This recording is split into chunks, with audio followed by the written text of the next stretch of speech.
et bienvenue dans Vision. Ce soir, on va parler agriculture. L'agriculture dotée aujourd'hui d'une nouvelle stratégie de développement. Une de plus, me diriez-vous, cette fois les responsables du secteur promettent d'axer directement leurs efforts sur les filières stratégiques et organiser surtout l'investissement avec des projets structurants qui permettront d'asseoir les industries alimentaires et de transformation qui nous font défaut. Une feuille de route dite raisonnable et qui devra tout de même affronter une sphère agricole semée de nombreuses incohérences et de difficultés qui empêchent encore l'essor véritable de ce secteur. La crise sanitaire mondiale nous a d'ailleurs prouvé à quel point il est aujourd'hui urgent pour nous de réaliser nos objectifs en matière de sécurité alimentaire et nous débarrasser du fardeau de l'importation. Vision reçoit ce soir le ministre de l'Agriculture et du Développement rural, monsieur Hamid Hamdani. Bonsoir, merci d'avoir accepté notre invitation. Bonsoir. Alors, les effets de la pandémie sur le secteur de l'agriculture, on va donner comme ça quelques chiffres sur le secteur de l'agriculture qui représente aujourd'hui plus de 25 milliards de dollars en valeur de production, en tout cas en 2019, c'est plus de 12% du PIB. Il emploie aussi plus de 2,6 millions de personnes. Est-ce qu'on peut dire que le secteur de l'agriculture est plus résilient qu'on le croyait et malgré les effets donc de cette pandémie mondiale de Covid-19? Merci. Tout d'abord, je vous remercie pour l'invitation. En tous les cas, la pandémie du Covid-19 que nous avons vécue, ça fait de cela un certain nombre de mois, à l'instar de ce que vit le monde.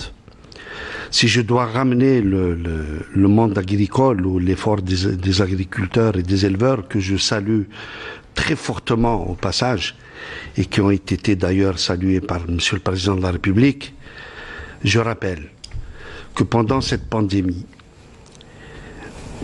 on se rappelle tous, notamment dans les débuts, que l'effort des agriculteurs a fait que le marché était suffisamment bien approvisionné, encore mieux, à des prix très acceptables.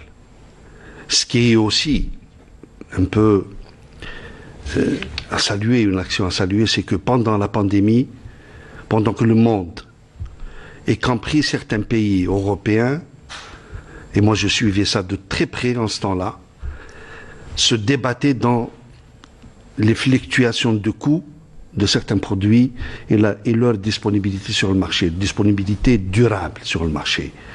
En ce moment-là, nous, en plus du fait qu'il y avait de la disponibilité, il ne faut pas oublier qu'il y avait aussi de l'excédent de production. Je cite à titre d'exemple le produit phare et stratégique, la pomme de terre. La pomme de terre.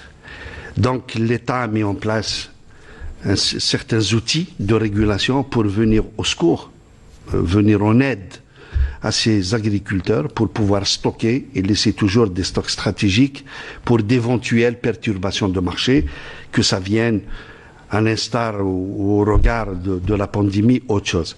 Donc cet effort du secteur de l'agriculture et particulièrement des professionnels de l'agriculture est encore une fois salué. Je le dis comme ça, c'est que nous n'avons pas senti qu'il y ait... Il y a eu tout de même, monsieur le ministre, il y a eu les effets de la pandémie qui ont été ressentis ça et là, visibles parfois par endroits dans la rareté de certains produits agricoles et alimentaires, qui ont fait exploser les prix de certaines viandes, du lait aussi et des aliments de bétail. On sait qu'il y a une tension sur ce produit. Oui. Comment vous avez fait face à cela? L'État régulateur, vous parlez du rôle régulateur de l'État. Si je prends l'aliment de bétail. Particulièrement. Très particulièrement. Oui. L'aliment de bétail, il ne faut pas perdre de vue une chose. Il y a au moins 2 produits qui pèsent lourdement dans la constitution de l'aliment de bétail, qui sont le maïs et le soja. L'événement de la pandémie a fait en sorte que leurs coûts, il faut savoir qu'on les importe. Il faut savoir que leurs coûts, suite à la pandémie, oui, ont non seulement flambé sur le marché international, mais par moments, c'est des produits boursiers qui sont cotés, ils ont atteint presque 70%, 60%, 70% de leur prix ordinaire pendant en temps normal. Comment on a réagi par rapport à ça? On a réagi, nous avons parlé d'aliments de substitution.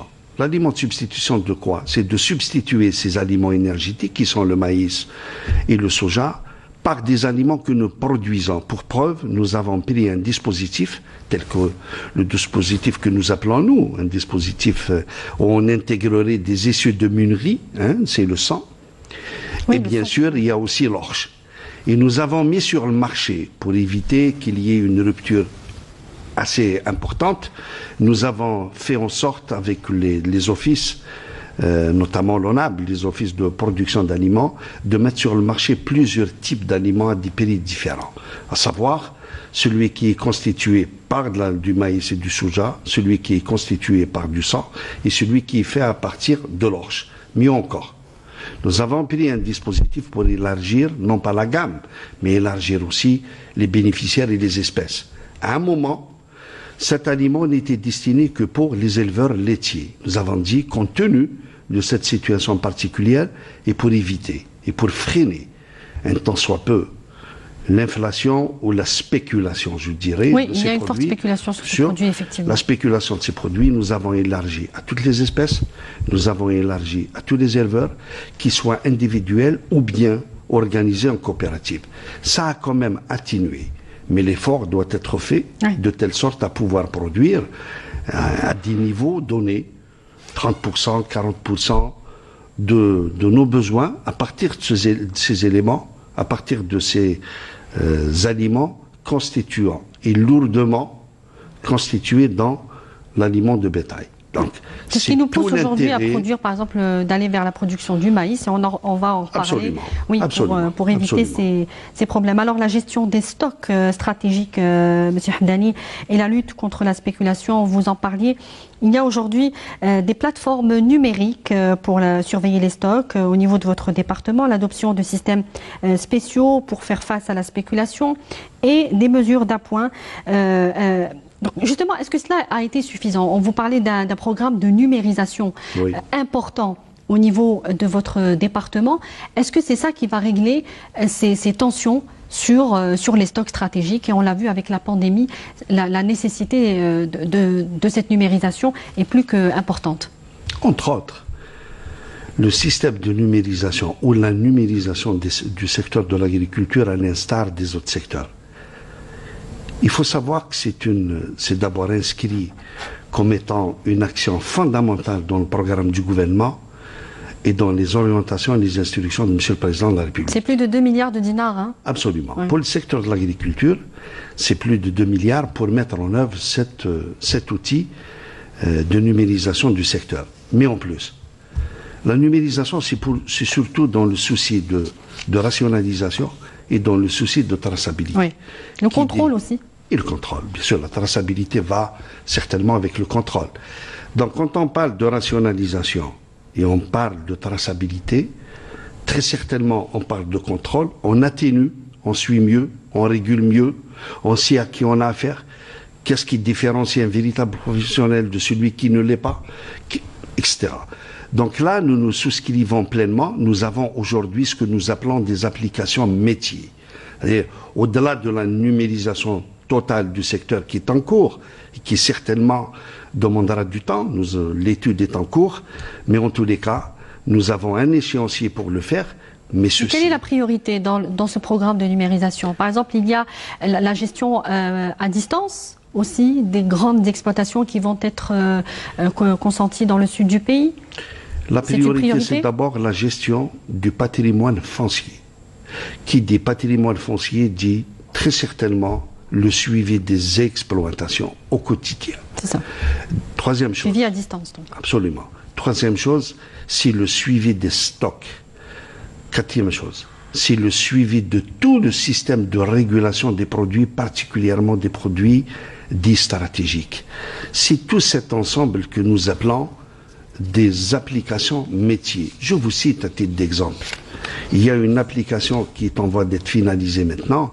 Elle est en essai. Moi-même, je la consulte chaque matin. C'est une application qui vous donne la fluctuation des coûts, aussi bien sur le marché, aussi bien l'exploitation, sur les marchés de gros que sur les marchés de détail. C'est un peu la mercuriale au quotidien. C'est une application, c'est des données qui permettent au pouvoir public d'agir quand on constate qu'il y a peut-être un produit. Je reste toujours sur la pomme de terre. C'est la pomme de terre. Oui. Nous constatons qu'à des moments précis, il y a ce que nous appelons, nous, dans notre jargon, nous appelons des périodes de soudure. Si oui. Nous constatons qu'effectivement, au moment de cette période de soudure, qu'il y a une fluctuation importante des coûts, c'est ce qui permet au pouvoir public de mettre tout de suite, d'enclencher tout de suite le système de régulation et les stocks que nous avons mis et que nous mettons chaque année pour pouvoir équilibrer le marché à deux niveaux. Le premier niveau, pour que le producteur, surtout l'agriculteur, il ne faudrait pas que l'agriculteur en perde. Deuxième chose, il faudrait que le consommateur ait accès à des produits non seulement de qualité, encore mieux locaux, mais aussi à des prix accessibles. La maîtrise de l'information, hein, parce que c'est cela bien aussi qui produisait, qui doublait l'effet de la tension sur certains produits. Alors la sécurité alimentaire, on parle aujourd'hui de plus de 2 millions d'Algériens qui n'auraient pas accès à une alimentation suffisante, alors que nous importons pour plus de 8 milliards de dollars par an de produits alimentaires, comme les céréales, le lait aussi. Aucune politique agricole, M. Hamdani, n'a jamais réussi à rétablir complètement cette faille alimentaire qui nous coûte cher. Avons-nous réellement les moyens de sortir de cette dépendance de l'extérieur, particulièrement, je le disais en début d'émission, en ces temps de pandémie où on a vu des grands pays comme la Russie qui exportent de grandes quantités de blé, ont fermé leur pays à l'exportation pour pouvoir se protéger si la pandémie devait durer encore, que sais-je, une année ou plus. D'abord, elle est là notre fragilité. D'abord, permettez-moi de resituer un peu les choses. Vous parlez de la sécurité alimentaire, il y a 2 millions d'Algériens qui ne se nourrissent pas bien. Je resitue et je préfère recadrer un peu les choses. Dès sous cet angle, ça a une autre connotation, une autre signification. Aujourd'hui, et tous les experts s'accordent à le dire, que plus de 70% de notre alimentation vient de la production nationale. Il ne faut pas l'oublier. Deuxième chose, nous avons effectivement des insuffisances sur certaines filières et certains produits. Ces insuffisances, on les connaît. Ces produits, on les connaît. Nous avons le blé tendre essentiellement et nous avons le lait. Mais si je dois remonter un peu dans le temps, je dirais tout simplement la chose suivante, c'est que même les 70%, et grâce aux efforts des pouvoirs publics et des agriculteurs qu'on a atteints aujourd'hui, à un moment, on était loin de ce chiffre. Dire que 2 millions se nourrissent mal. Vous contestez ce chiffre, c'est ce que vous voulez dire? Je le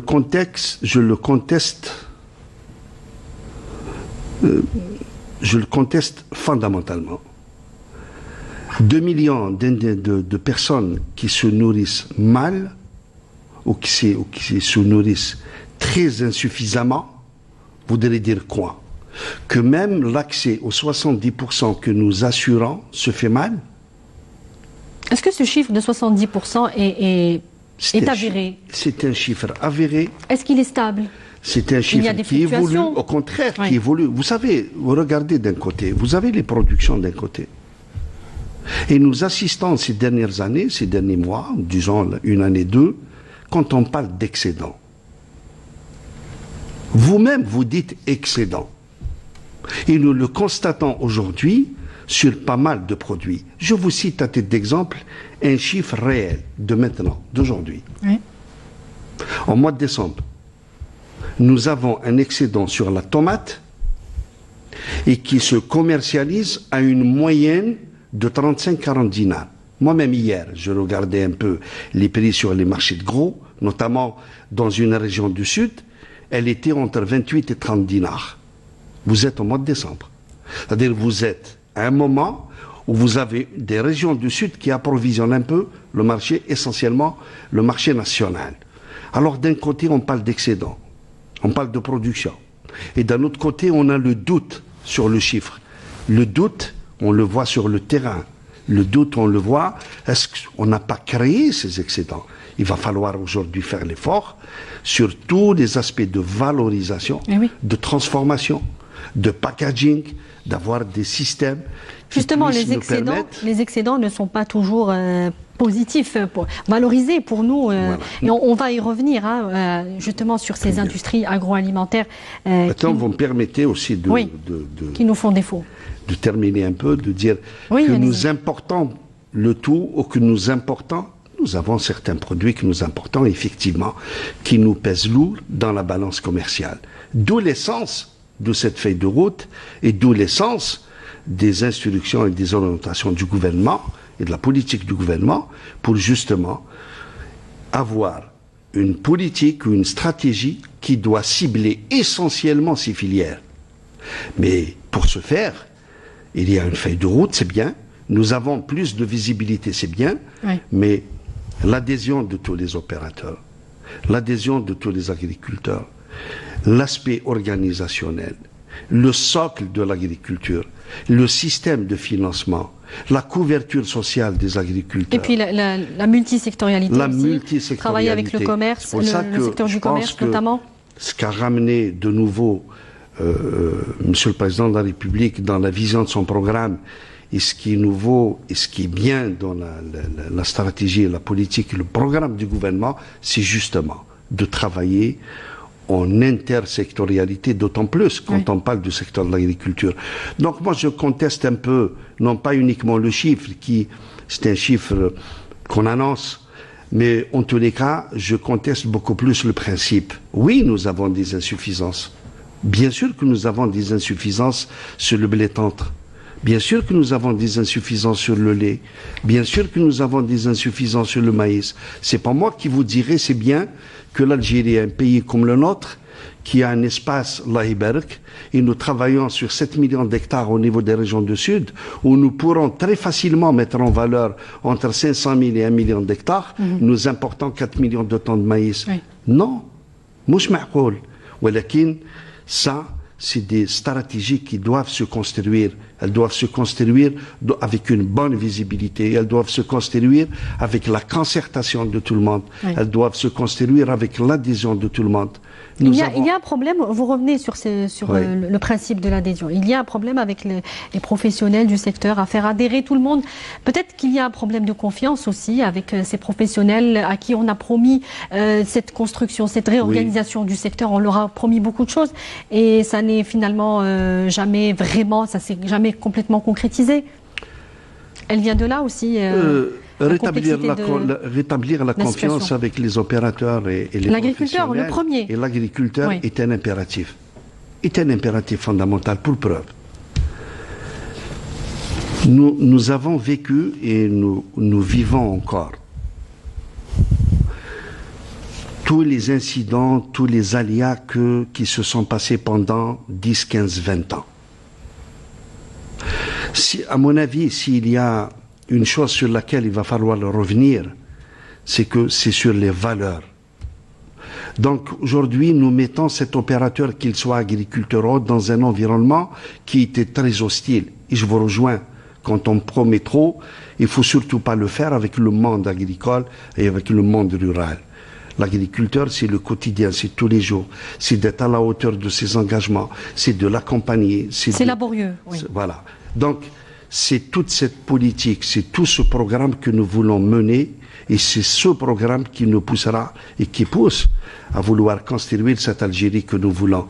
Mais maintenant, je ne dirais pas qu'il y a un problème de concertation ou d'adhésion. Je dirais peut-être qu'il faudrait qu'on affine les concepts, qu'on regarde les choses avec un viseur où on dans la même direction. Dans la même direction, avec les mêmes objectifs. Il y va de la souveraineté de notre pays, il y va de la stabilité de notre pays. Alors un premier point de visibilité dont vous parlez, c'est l'augmentation de la production nationale à hauteur de 30% à peu près de nos besoins alimentaires.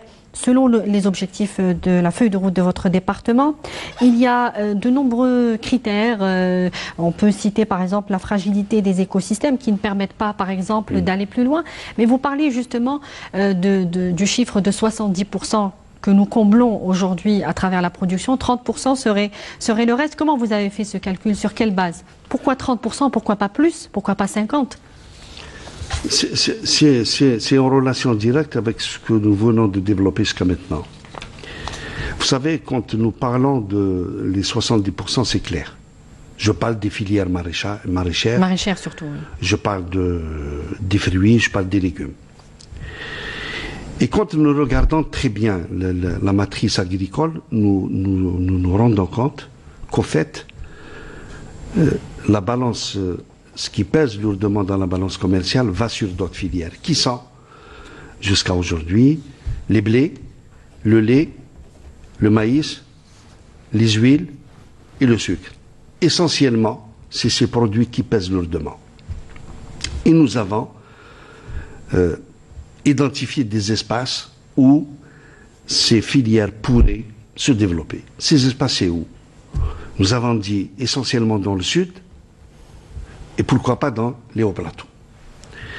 Quand nous regardons l'investissement structurant dans le sud, et c'est un des objectifs de la feuille de route, il y en a d'autres, mais l'un des objectifs phares, c'est d'accompagner ces investissements structurants pour pouvoir mettre un peu en valeur ces terres. Quand on parle de la mise en valeur des terres, il faut savoir que nous sommes sur des écosystèmes fragiles et la mise en valeur des terres, nous ne sommes pas sur un espace qui est déjà prêt, nous ne sommes pas sur la Mitidja ni dans le nord. Il va falloir forer. Une mise en valeur.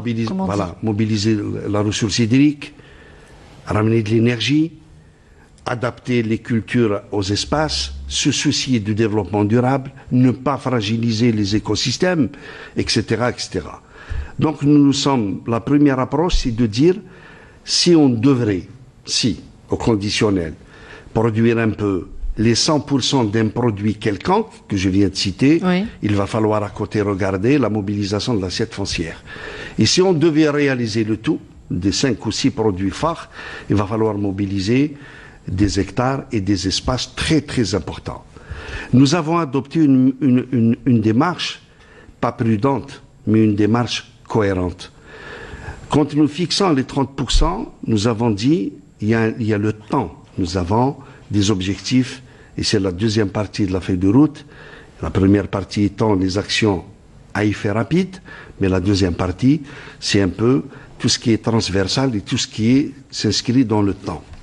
Alors avec les 30%, ce qui est intéressant de regarder, c'est de dire, si je réalise les 30% ou les 40%, au bout, ça me procure quoi?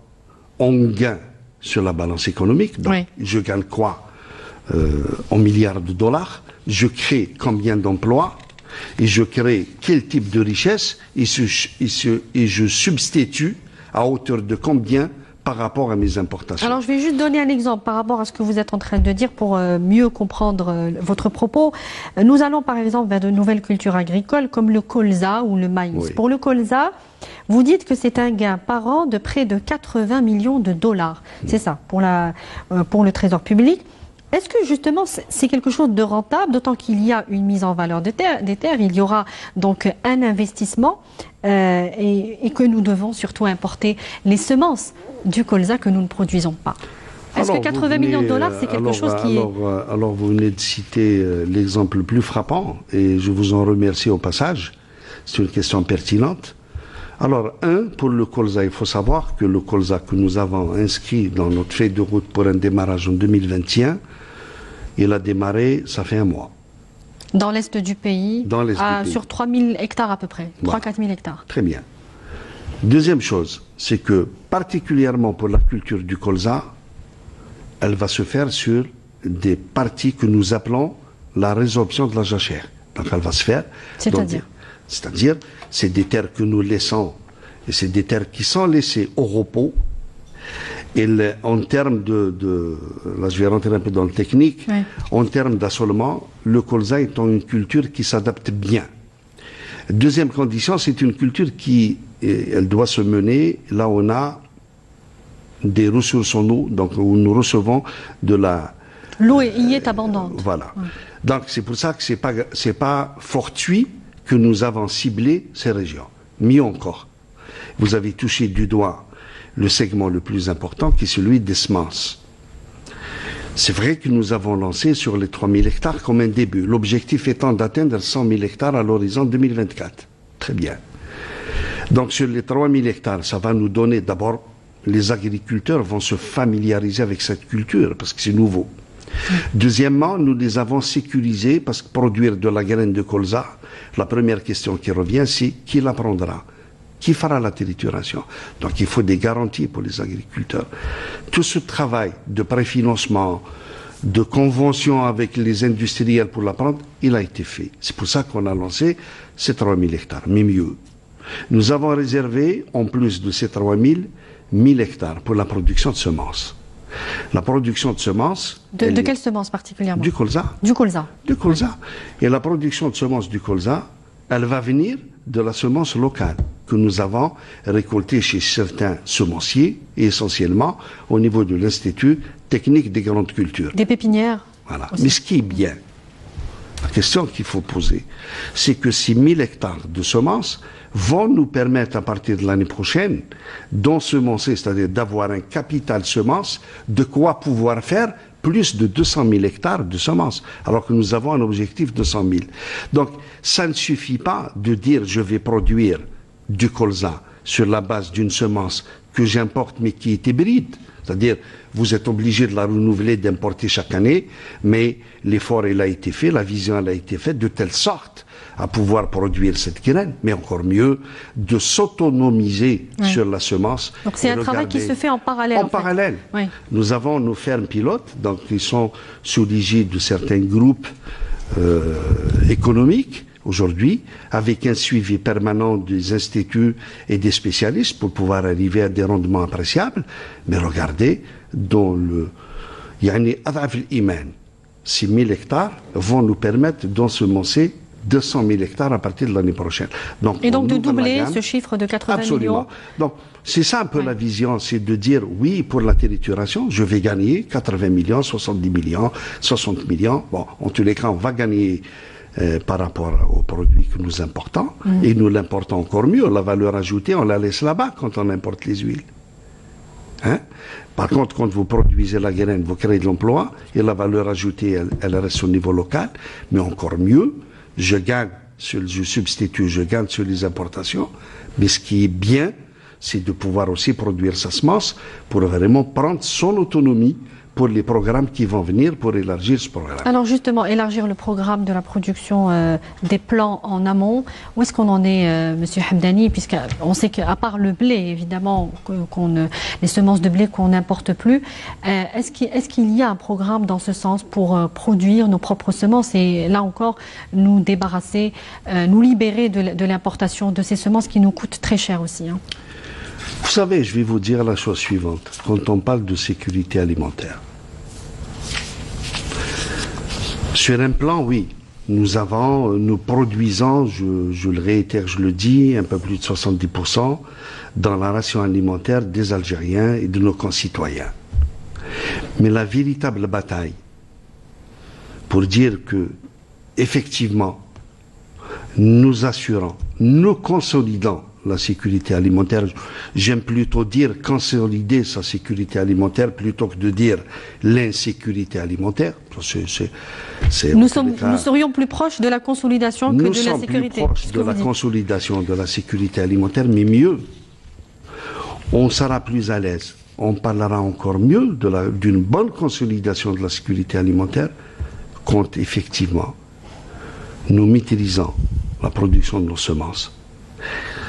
C'est ce que beaucoup vous diront, c'est la guerre des semences. Oui. Nous avons gagné une bataille sur les semences des grandes cultures. Oui. C'est bien. Nous escomptons du blé en particulier. C'est les grandes cultures et du blé en particulier. Mais il y a tout un programme aussi sur les cultures maraîchères. Nous avons des institutions aujourd'hui, c'est pour ça que dans notre programme, en tous les cas dans la vision du secteur de l'agriculture, il faudrait se rapprocher, travailler en concertation avec non seulement les instituts techniques, mais en plus avec la recherche, avec les universitaires, le produit de la recherche. Il est temps. Nous sommes à un virage décisif. Ignorer la dimension semence, c'est rester encore pour des années et notre agriculture ne se ne pourra que se renforcer en renforçant cet axe qui est l'axe des semences plants et aussi des géniteurs. Nous avons Alors justement, pardon, vous faisiez le lien avec l'université, la recherche. Est-ce que le vase communicant, nous avons des instituts de référence, on le sait, l'école de l'agronomie, enfin l'ex-INRA et l'INRA et l'école l'INA, pardon. oui. Est-ce que ce vase communicant est... J'ai envie de dire, est-ce qu'il est effectif aujourd'hui? Parce qu'on parle toujours d'impliquer l'université, la recherche dans différents secteurs, aujourd'hui presque dans tous les secteurs, pour créer de l'emploi, etc. Mais concrètement, M. Hamdani, qu'est-ce qui est fait aujourd'hui, notamment dans le programme ou le domaine de la semence? Je vous rappelle au moins une chose. Ça fait moins de 20 jours. Avec nos amis du ministère de l'Enseignement supérieur, il y a eu toute cette dimension de sécurité alimentaire qui a été prise en charge, conjointement avec tous les secteurs qui sont concernés. Et quand bien même, ça a été piloté par le ministère de l'Enseignement supérieur, mais il faut savoir qu'il y a des conventions, qu'il y a des liens qui se font avec l'université, le monde de la recherche, pour consolider justement la sécurité alimentaire et d'y aller au-delà. Maintenant, pour les semences, si je prends l'institution technique qui s'occupe des cultures maraîchères, lui-même a sa feuille de route. On a dit une feuille de route à caractère horizontal, une feuille de route qui fixe des objectifs, une feuille de route qui fixe une stratégie, c'est bien. Pour arriver à des niveaux de production pour substituer aux importations, c'est une dimension économique, c'est bien. Mais la dimension souveraine, qui est celle qui se limiterait très simplement à dire produisons nos semences à l'instar des semences des grandes cultures, plus particulièrement des blés, elle est indéniable. Et j'ai demandé à ces institutions techniques qui sont en train de le faire, ils sont en train de travailler pour, de fixer des objectifs. Ça ne veut pas dire qu'on dira au bout d'un an, toutes les cultures maraîchères, ça y est, on s'autonomise au niveau de les nos plus semences. Importantes, les du moins. plus importantes. Oui. Est-ce qu'on a eu un échéancier? J'y arrive. Oui. Pour preuve aujourd'hui, je cite la pomme de terre. Oui. Si on a fixé un objectif de dire réduction de plus de 50% de nos importations de semences de pommes de terre, c'est pas pour autant qu'on va mettre en ballottage ou prendre le risque de ne pas pouvoir produire la pomme de terre pour au moins garder le cap. Nous sommes aujourd'hui à plus de 5 millions de tonnes de pommes de terre. Et je vous rappelle qu'en 2010, on était importateur de pommes de terre de consommation. Il y a un travail qui a été fait sur cette base et nous avons évalué de quoi on dispose en matière de semences. Nous avons vu et nous avons trouvé.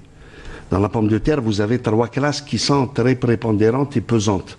Vous avez la super élite, l'élite, vous avez la A, celle qu'on plante couramment. Si je parle sur la semence super élite, je vous rappelle que pour la première fois dans notre pays, nous avons 2 centres qui travaillent depuis 2-3 ans. Aujourd'hui, ils sont à des niveaux appréciables. 2 centres de production de semences, même à la première génération. Oui. C'est un résultat, c'est un acquis. Ce qui nous a poussé à dire qu'on ne devrait pas importer plus d'eux, si je cite uniquement la super élite, il faut savoir que 6 000 tonnes étaient importées en permanence les années passées. Aujourd'hui, il faut le dire, nous avons une production qui dépasse les 3 000, 3 500 tonnes. Donc je peux importer le reste, et je l'importe pour des variétés que je ne produis pas. Donc ces centres, dont un est à Guelma, l'autre est à Sétif, c'est des centres d'une très haute technologie. Il va encore s'étendre. Ils travaillent de la première génération jusqu'à la super élite et l'élite. Et ça, c'est un travail colossal. Faudrait-il que le même travail soit calqué sur les autres produits, les autres cultures maraîchères notamment. C'est cette dynamique, c'est ce programme qui se poursuivra, mais qui se construira dans le temps.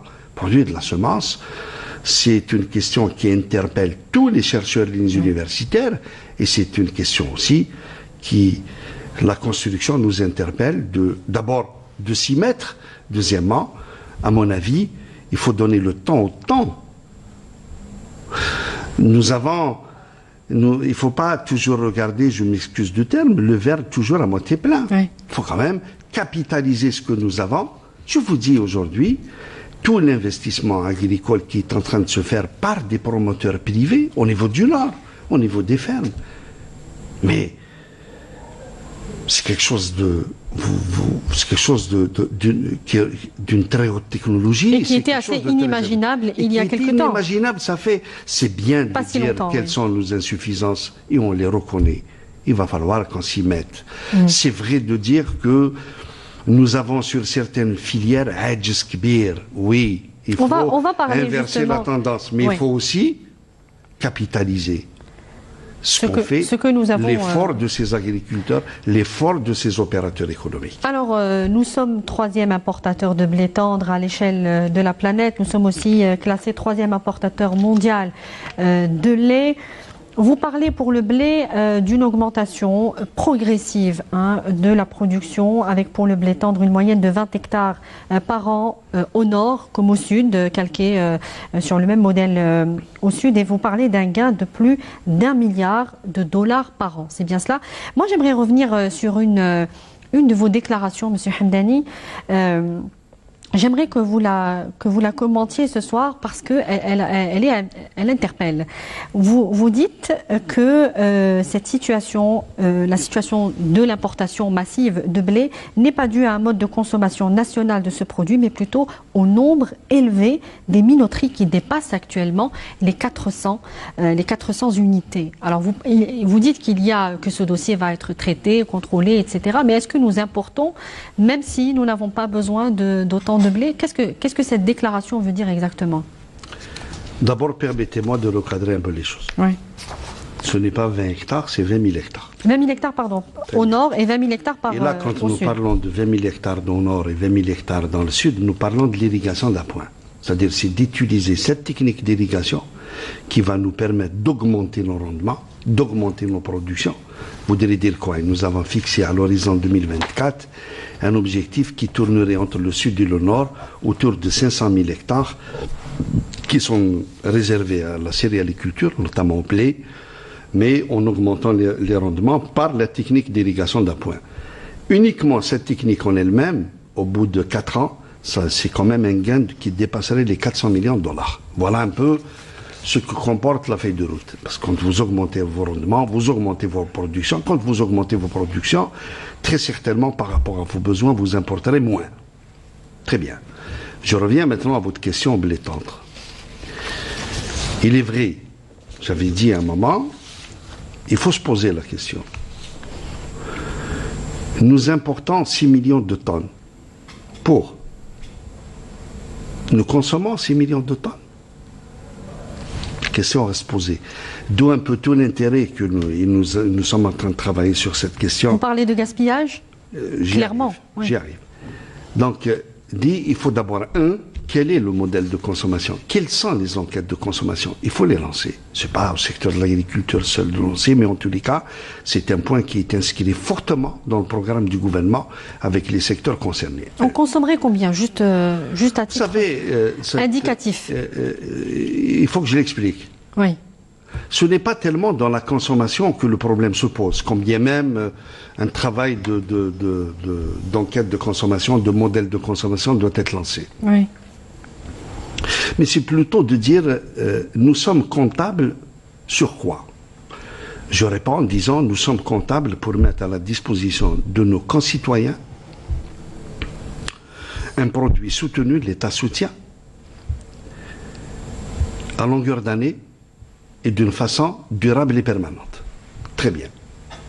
Je dis quel est le produit que je soutiens essentiellement quand je parle du blé tendre. Je réponds, je dis, c'est le pain. D'accord. Quand je regarde la première, et là c'est un dossier que nous sommes en train de travailler dessus. Quand je regarde... Complexe. Il n'est pas complexe, il faut juste un modèle un modèle de suivi, d'évaluation pour minimiser un peu les marges et les erreurs.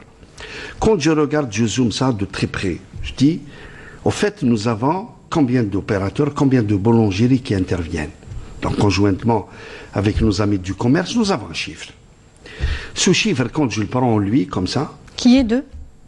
Est-ce que vous l'avez comme ça? Qui tourne autour de 7 000, 8 000 Boulangerie Asseni, hein, liste Asseni, parce qu'il y a le CNRC qui, lui, c'est dynamique. Hein. Aujourd'hui, nous avons une, demain, elle ferme, elle change d'activité, etc. Mais en moyenne... Particulièrement avec la pandémie pas forcément. Mais en tous les cas, c'est un peu la moyenne. De dire, bon, la production de ce produit issu de ce réseau. Et je ramène cette production à un besoin de blé tendre. Je trouve qu'il est autour de 3,5 millions, 4 millions. La question, je la pose. Alors, pourquoi j'importe 6 millions? Deuxième chose, je dis le système qu'on est en train de mettre en place progressivement. Il se limite à quoi? Il se limite d'abord à mettre un système conventionnel sur la base de cahier de charges, sur la base d'un circuit de traçabilité et de contrôle pour dire la chose suivante. Toute la matière première qui est soutenue et subventionnée par les pouvoirs publics, et nous continuerons en tant que pouvoir public à soutenir ces produits de base. C'est constitutionnalisé de toute façon. Très bien. Iront à ces niveaux de proportion, moyennant des conventions et un système de suivi pour produire ce produit.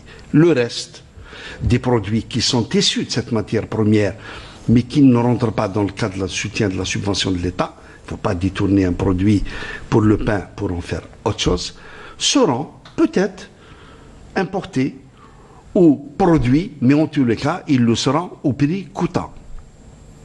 C'est un peu ce système pour faire la part des choses aujourd'hui, pour cibler mieux les subventions de l'État et pour rationaliser encore au mieux nos importations et progressivement substituer nos importations par la production locale. Et vous avez bien cité une des actions, c'est l'irrigation d'appoint qui nous permettra d'y aller très vite. Donc, c'est une politique d'ensemble, c'est une stratégie d'ensemble qui ne pourrait pas faire la part d'un segment par rapport à un autre, mais plutôt de travailler sur tous les segments en même temps.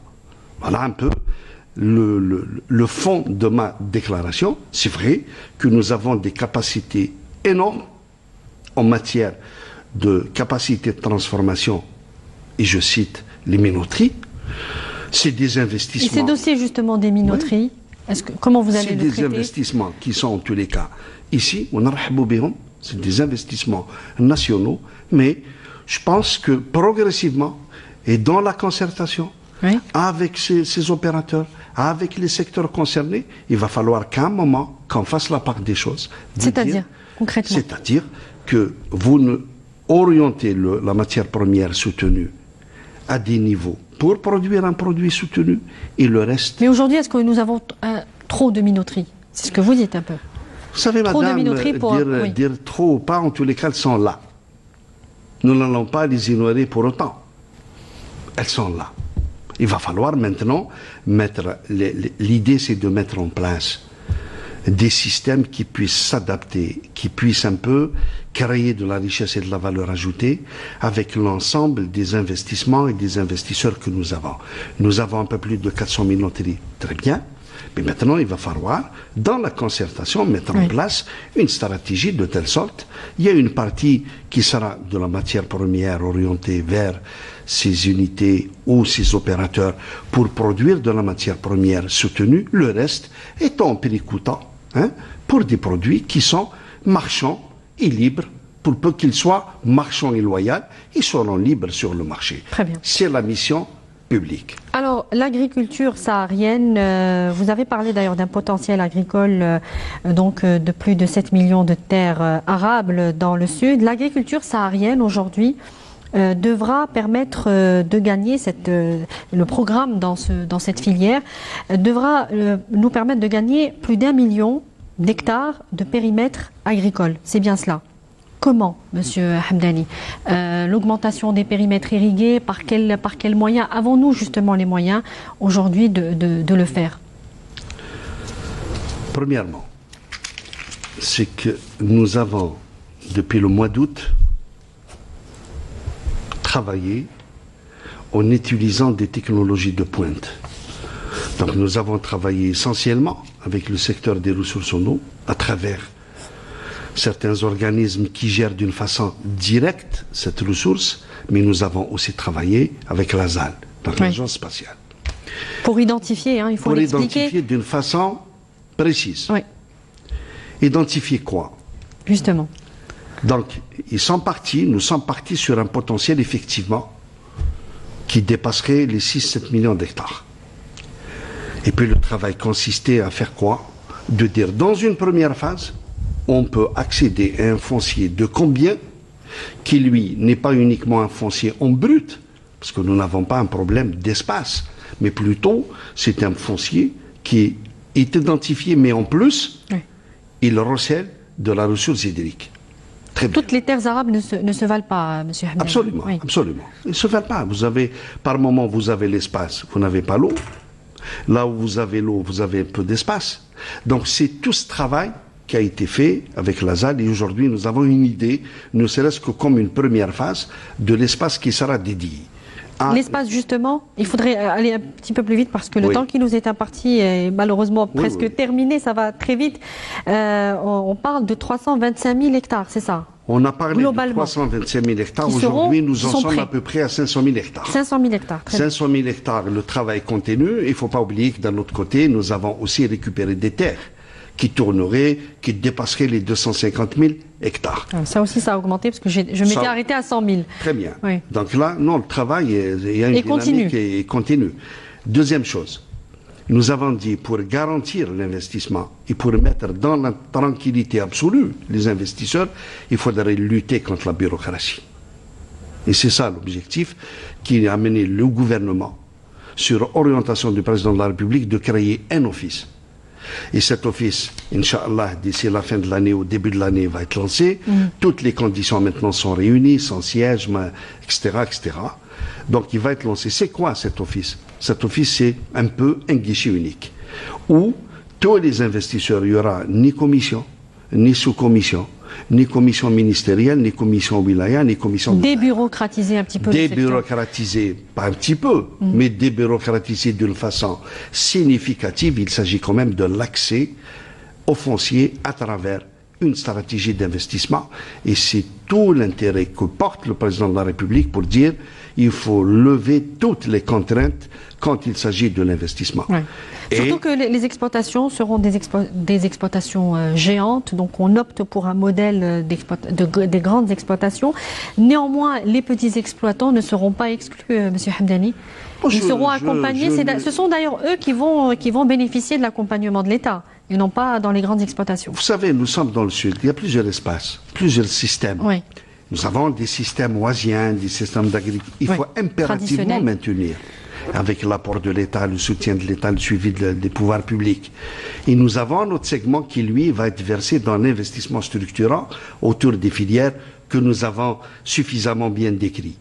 Mais cette notion de dire des exploitations géantes, nous ne sommes pas dans par rapport à ce que nous avons l'habitude de faire.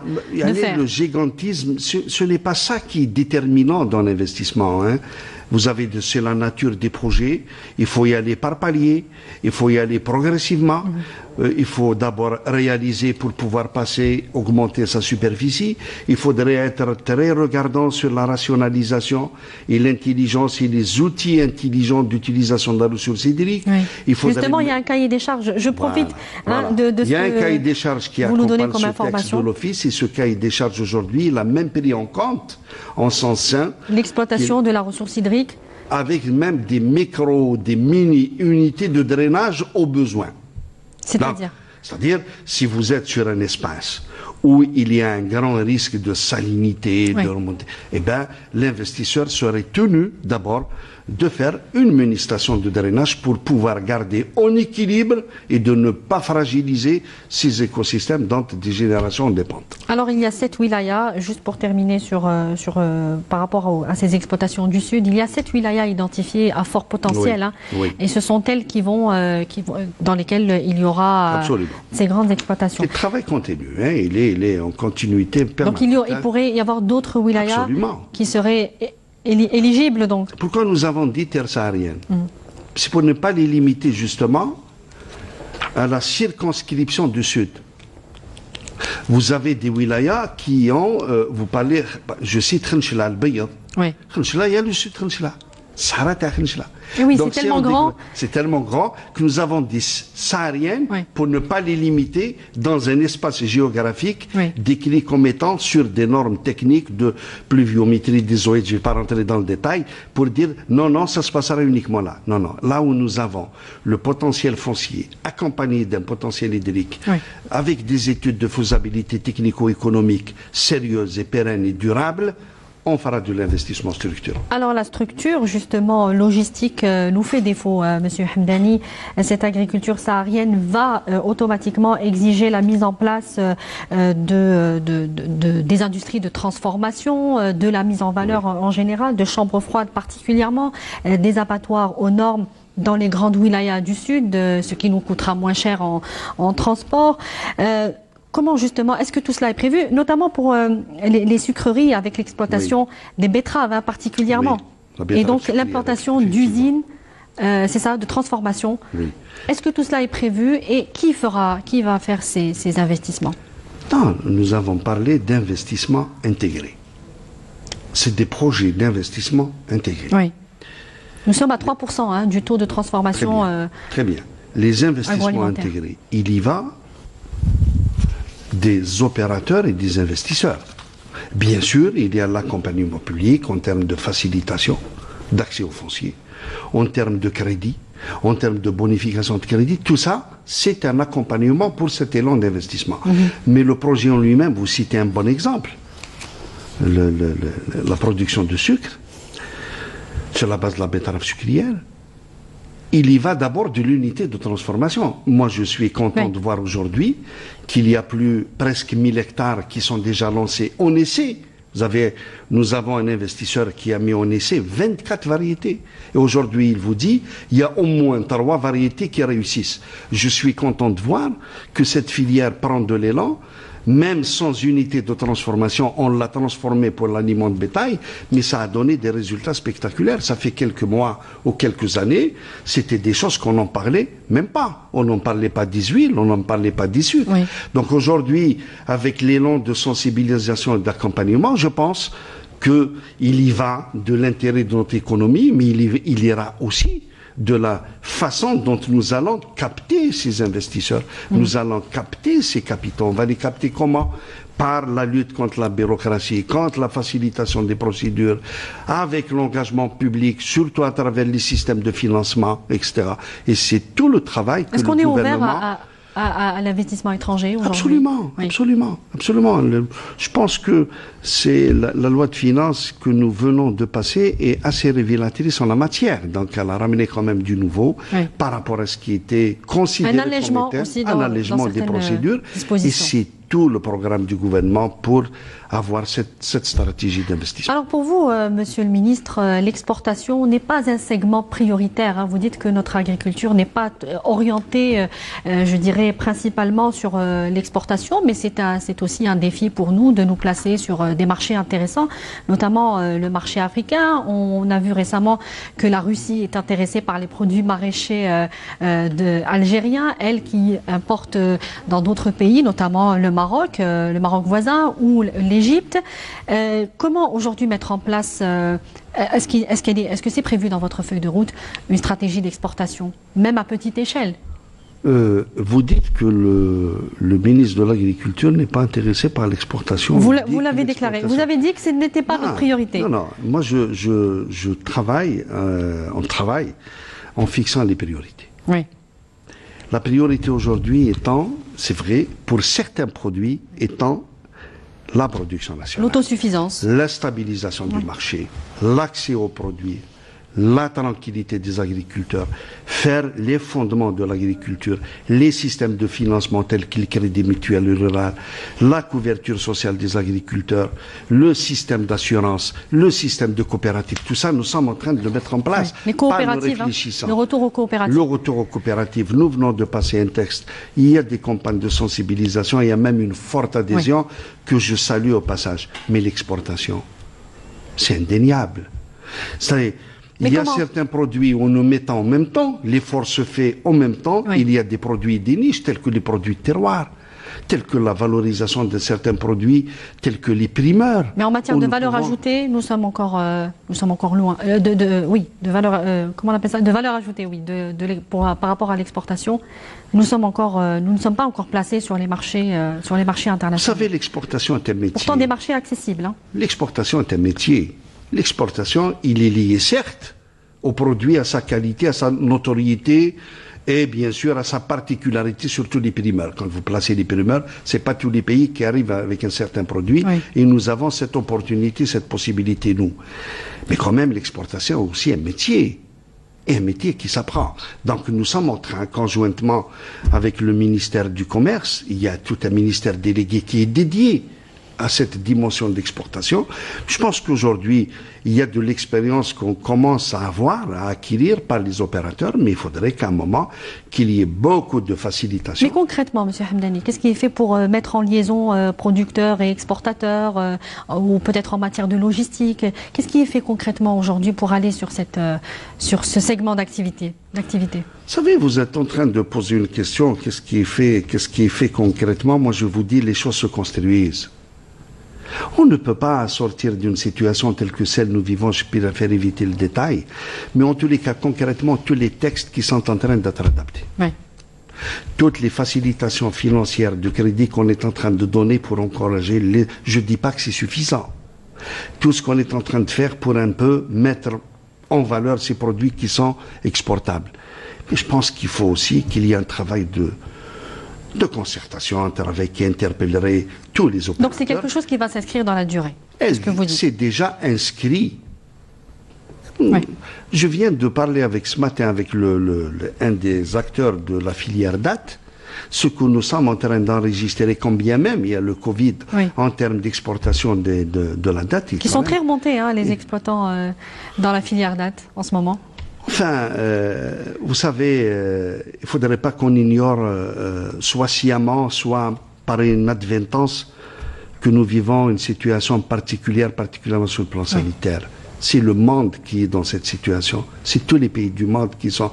C'est toute l'économie mondiale qui est impactée. Aujourd'hui qui est impactée. Je vais vous poser vraiment une dernière question, M. Hamdani, pour terminer, même si elle est très vaste. Hein, mais j'aimerais juste que vous nous donniez un mot de fin sur cette... question précisément, la carte agricole aujourd'hui, oui. Vous parlez de construction, oui. D'organisation du oui. secteur, les pôles agricoles pour organiser la production oui. et réguler les flux, les unités de transformation, on en a parlé, aller vers des micro-zones agro-industrielles et revenir aux vocations oui. agricoles des oui. régions. Est-ce oui. que c'est le retour du système agraire le système agraire qui a des normes en fait et que nous avons un petit peu abandonné? Très brièvement. Je vous le dis très brièvement. Oui. La carte des pôles agricoles, elle a une essence, une connotation, un objectif économique. Pourquoi? Je pose la question. C'est normal de produire n'importe quel produit dans n'importe quelle région? Oui. C'est normal de soutenir à quelque niveau que ce soit de rendement? C'est normal c'est ce qui fait que de perdre certains bastions, oui. certaines vocations de certains produits dans des espaces qui étaient bien identifiés. C'est vrai que nous sommes dans l'ère des changements climatiques. Nous sommes dans l'ère du développement durable. Donc c'est un dossier que j'ai ouvert, il y a des experts qui travaillent dessus, pour dire, au regard de ces changements climatiques, au regard de cette politique que nous voulons pour cette Algérie que nous souhaitons, pour cette Algérie nouvelle, il va falloir adapter en sens et en caractère économique toutes les interventions publiques, mais plus d'adapter les productions à leur zone, à leur région de prédilection et de vocation. Cela veut dire tout simplement, il faudrait qu'on arrive à un moment de dire si vous êtes sur une région du blé tendre où tous les experts, toutes les études, toute l'histoire fait que cette zone est une zone à blé tendre. Si vous faites du blé tendre dans cette zone, on pourra, en tant que pouvoir public, vous accompagner, vous soutenir fortement. Mais si vous faites du blé tendre, là où la zone de prédilection devrait faire des fourrages, ou devrait faire des légumineuses, ou devrait faire du maïs, Adaf el-Iman, je vous soutiens pas ou je vous soutiens très peu. C'est une forme de régulation économique qu'il va falloir construire dans le temps avec l'ensemble des partenaires, qu'ils soient professionnels, interprofessionnels, ou qu'ils soient universitaires, ou qu'ils soient opérateurs économiques. Monsieur Hamid Hamdani, je rappelle que vous êtes ministre de l'Agriculture et du Développement rural. Merci d'avoir répondu à nos questions. Merci. Merci à vous également de nous avoir suivis. Je vous retrouve très bientôt sur Canal Algérie. Excellente suite des programmes. Bonsoir.